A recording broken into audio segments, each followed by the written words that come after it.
सलाम साहब। लकड़ी है? लड़की? हाय हाय। ये फोटो लो लकड़ी है? ये लड़की? हाँ। हाय हाय। आओ आओ आओ बात। हाँ लो, कैसा है? बहुत खुश है। This girl is there? नहीं नहीं। కంగారు పడకండి సార్, బాంబేలో అతి ముఖ్యమైన చోటికి తీసుకెళ్తాను. పదండి రండి సార్. ఏమిటయ్యా ఇక్కడ పట్ట పగలే చుక్కలు కనపడుతున్నాయి?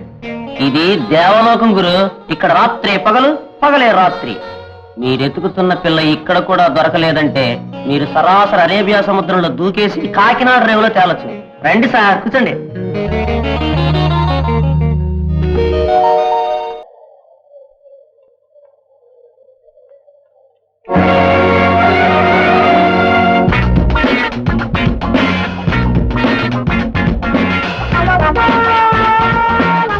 సార్ ఈ అమ్మాయినా? అవును. మీరేం కంగారు పడకండి సార్, నేను చూసుకుంటాను. 2 minutes.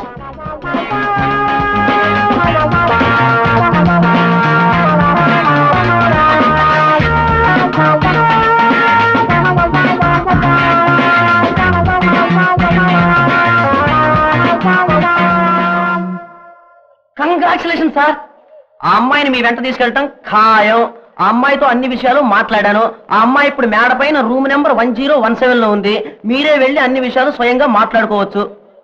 సార్ మీరు వెళ్ళేటప్పుడు నా సంగతి చూడండి ప్లీజ్ ప్లీజ్. ఇప్పుడే తీసుకో.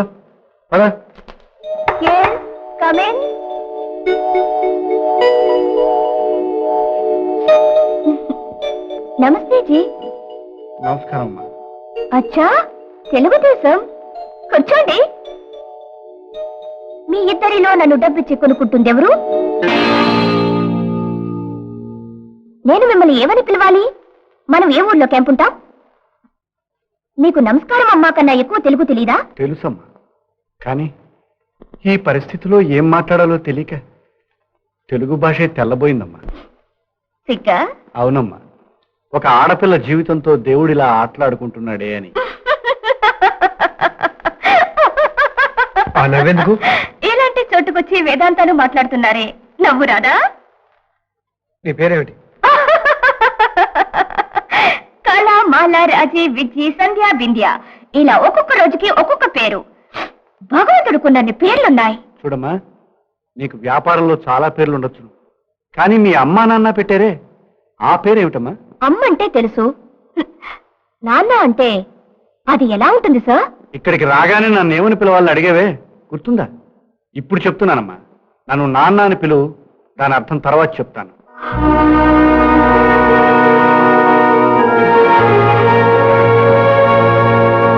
ఇప్పుడమ్మా, నీలో ఆడపిల్లను చూస్తున్నాను, నీ కళ్ళలోనూ కన్నీళ్లున్నాయి. ఇప్పుడు చెప్పమ్మా, నీ పేరేమిటి? మా అమ్మ పెట్టిన పేరు ప్రియా. మరి మీ నాన్న? నేను మా అమ్మకు పెళ్లి కాకుండానే పుట్టిన బిడ్డను కాబట్టి నాన్న వివరాలు నాకు తెలియవు. మా అమ్మ పేరు మంగళాదేవి. మంచి కుటుంబంలోనే పుట్టింది. తాతగారు పోయాక ఎస్టేట్ విషయమై ఒక లాయర్ని కలవాల్సి వచ్చింది. ఆ లాయర్ గారి మాయలో పడి తన సర్వస్వం కోల్పోయింది. ఆ తర్వాత తెలిసింది ఆయనకి అప్పటికే పెళ్ళై ఒక కూతురు కూడా ఉందని. మా అమ్మకి ఆ విషయం తెలిసి అడగబోయేసరికి ఆయనకి జడ్జిగా ఉద్యోగం వచ్చి తన కుటుంబంతో ఆ ఊరు వదిలి వెళ్లిపోయారు. ఇప్పుడు ఆయన మీ తెలుగుదేశంలోనే ఉన్నారు, కానీ ఎక్కడ ఉన్నారో సరిగ్గా తెలియదు. మా అమ్మ బతుకు పతనమైంది. నేను కడుపులో ఉన్నాను. ఆస్తి పోయింది. ఆ ఊరు వదిలిపెట్టి వచ్చేసాం. ఎన్నెన్నో రకాలుగా బతికాం.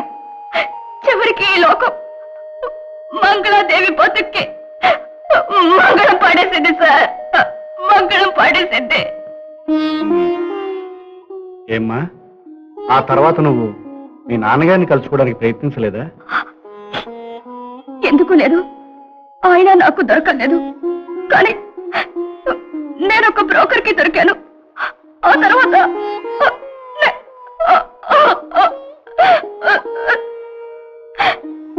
మరి మీ నాన్న కోసం ఏ ఆధారంతో ప్రయత్నం చేశావు? ఆయనతో మా అమ్మ తీసుకున్న ఫోటో పట్టుకుని ఊరూరు తిరిగాను. ఫోటో? ఆ ఫోటో ఒకసారి చూపిస్తావా? ఆ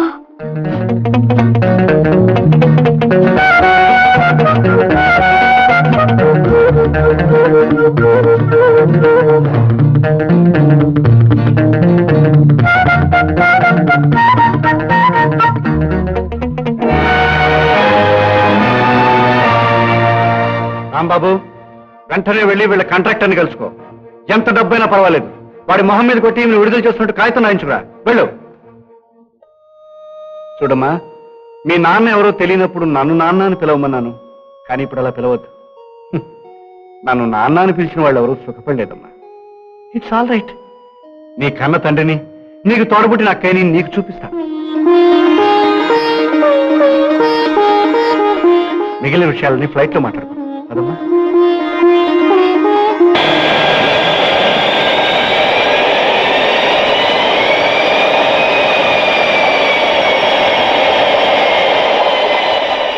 hello, justice Sivasubramanyam speaking.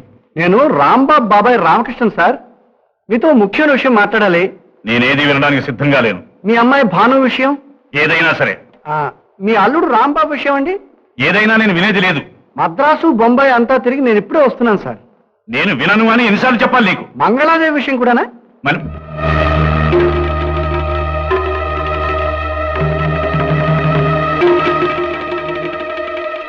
Hello hello sir, sir మీరు బతికే ఉన్నారా లేక టపా కట్టేశారా? మీరు వెంటనే ఇక్కడికి రండి. భాను ఇంట్లో లేదా సార్? లేదు, గుడికి వెళ్ళింది. అనుకున్నాను. భాను ఇంట్లో ఉంటే మంగళాదేవి విషయం మాట్లాడడానికి నన్ను ఇంటికి రమ్మంటారా?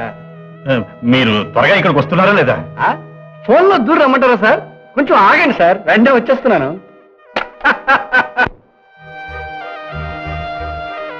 ఓ రండి రండి రండి రండి సార్, కూర్చోండి సార్, కూర్చోండి.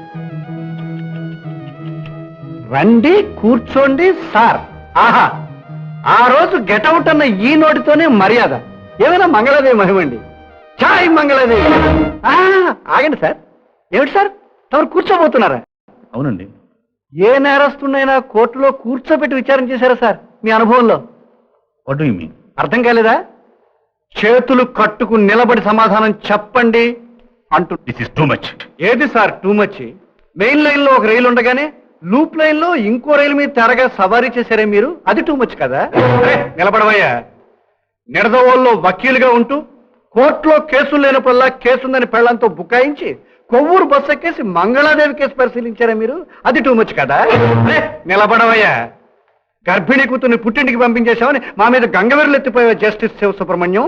మంగళాదేవితో 3 సంవత్సరాలు జాలీగా గడిపి ఆమె 3వ నెల గర్భిణి అని తెలియగానే ఎవరికి చెప్పకుండా ఆమెను ఒంటరిదాన్ని చేసి పారిపోయి వచ్చావే, అది టూ మచ్ కదా? ఇది కాక 3 మచ్ 4 మచ్ కూడా మీకున్నాయా జస్టిస్ శివసుబ్రహ్మణ్యం? నో, ఇదంతా కట్టు కథ. నా మీద మీకు ఎవరో అబద్ధం చెప్పారు. అలాగా? అవును. మీరే తప్పు చేయలేదా? లేదు.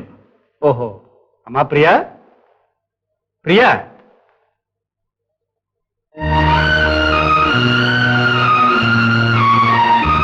ఇలా రామ్మా. వీరేనమ్మా మహాఘనత వహించిన శ్రీ శ్రీ శ్రీ శ్రీ శివసుబ్రహ్మణ్యం గారు. ఈవిడే సార్, మీరు ఆ రోజుల్లో నాటి వదిలేసిన మొక్క షుర్వా కమ్మి చేసుకుని కన్నీటి పువ్వులు పూస్తోంది. మా అమ్మాయి లాగానే ఉంది. విత్తు ఒకటి వేస్తే చెట్టు ఇంకోటి మొలుస్తుందా సార్? దేఖోజీ, ఈవిడే మా అమ్మ. పక్కన ఉన్న ఆయన మా అమ్మకి తాళి కట్టని భర్త.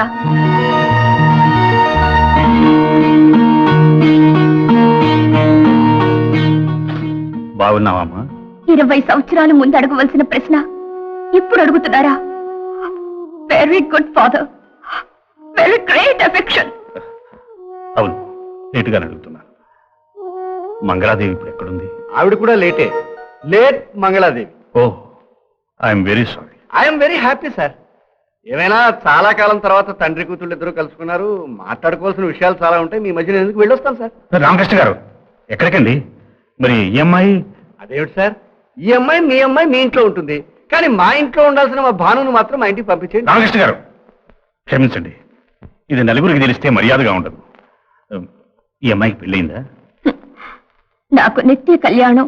అంటే? ఆకలైన వాళ్లకు ఎర్ర దీపాల నీడల్లో వడ్డించిన విస్తరి నా జీవితం. వేశ్య. మీరు కన్నా వేశ్య సార్, మీరు దేశానికి ప్రసాదించిన వేశ్య. సరే, మీకెంత డబ్బు కావాలో చెప్పండి. డబ్బా? Very good. ఎంత ఇస్తారు సార్? 20,000. సార్, ముక్కు మొహం తెలియని నేను 30,000 ఇచ్చుకున్నాను సార్. కన్న తండ్రి కదా మీరు, కరెక్ట్ గా బేరం చెప్పండి సార్. సరే మీకెంత కావాలో చెప్పండి.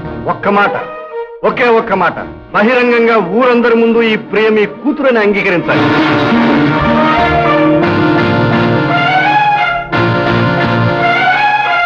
ఈయనతో మనకెందుకు బేరాలు? మనం దశరథ రామి గారింటికి వెళ్ళి మాట్లాడదాం పదండి. చూడమ్మా, నా బిడ్డ భాను జీవితం నాశనం చేయి. నేను కూడా మీ బిడ్డనే కదా సార్. కావచ్చు, కానీ నేను ఈ ఊళ్ళో పేరు మోసిన జడ్జిని. నా పరువు సంగతి ఆలోచించు. పేరు మోసిన జడ్జి గారు, మీ పేరు కాపాడుకునే అవకాశం మీకు ఇచ్చాను, మీరు వీలు కాదంటున్నారు కదా. Very good. 4 గోడల మధ్య న్యాయ నిర్ణయాలు చేసే మీ తప్పును 4 రోడ్ల మధ్య నిలబెట్టి లోకం చేత తీర్పు చెప్పిస్తాను.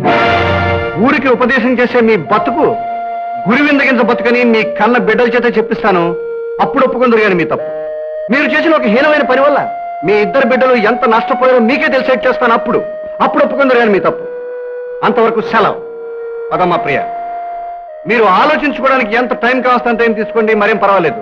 తప్పు చేయడం కాదు సార్ తప్పు, ఆ తప్పుని కప్పించుకోవడానికి మీరు ప్రయత్నం చేస్తున్నారే అది సార్ తప్పు.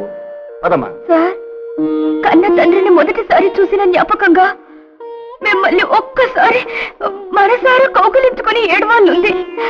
అనుమతిస్తారా?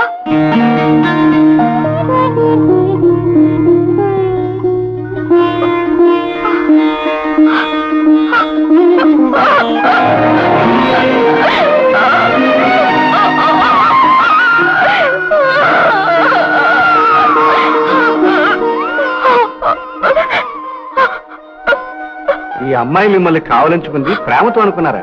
కాదండి, మీకు అసలు వెన్నెముకుందో లేదో అని కాస్త చదివి చూసింది అంతే. పదమ్మా.